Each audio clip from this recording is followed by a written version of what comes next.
cái khen mấy cả khi làm bằng ở trong cái bể thịt tụi lên cái tia tại hiện sắp bật lọ han đi là khá thấy là quá hay tiên nó vào hút vậy đó nè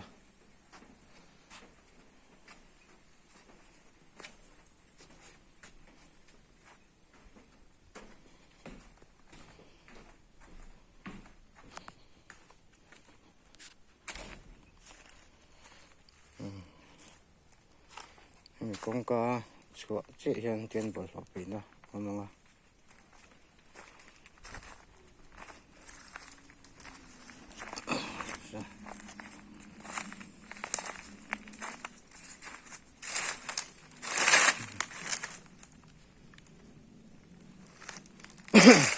in nuôi cái đặc không rất mấy tiền hay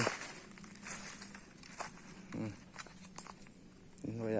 tiền cái đặc không á hay veranda chứ thầu ven hốc tọa mấy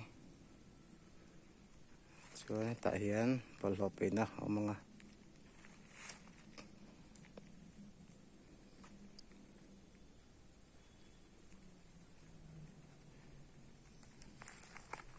hiện về thì là hal tu rồi nè